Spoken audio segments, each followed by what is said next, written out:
So the key to negotiating with contractors is one, know the numbers, and two, know your time frames. When you have that information, you'll be able to negotiate with anybody, anytime, any place. But the key is simply this: if you don't know how to negotiate, then you're going to fall to their terms. And if you follow their terms, you're already behind the 8 ball again. So keys to take away from the idea of how to work with your contractors is stand your ground, make an offer. If you're always waiting consistently for a bid, you're always going to be waiting for a bid that's going to be inaccurate. It's going to be higher than you want. At the same time, you're going to lose weeks. So let me give you an example. You ask a contractor for a bid. He says, I'll get it to you by Friday. He doesn't get it to you by Friday. He gets it to you by the following week. You have a chance to review it. It's $15,000, $20,000 over where you want to be. Then what you do is you're trying to get a hold of this contractor who's on the job site. You lose another week.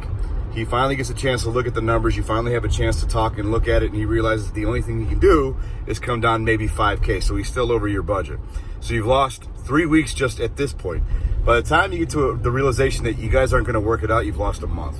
Why? Because you're waiting for somebody else to supply you a bid. Why don't you handle it yourself? I mean, at the end of the day, it's your money, right?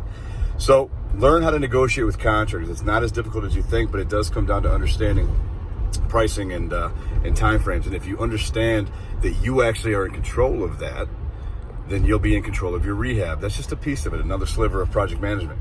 But you have to understand how to negotiate when and where and why, because it's a very important piece of the pie. Never leave it in the hands of your contractor. And a lot of contractors are going to watch this and laugh. Go ahead and laugh.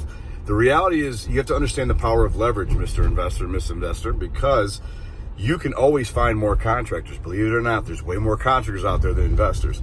These contractors aren't savvy as they think they are. They don't know how to market as good as they say they do. They usually do not have working capital to handle marketing and sales funnels. They don't have any of that, whereas you might, right? So think of that leverage that, you know what, you can go out and find another contractor anytime you really want if you know your time budgets and have a system in place. So think about that. If you don't have a system, you'll fall victim to somebody else's system. When that happens, you're broke. Just telling you.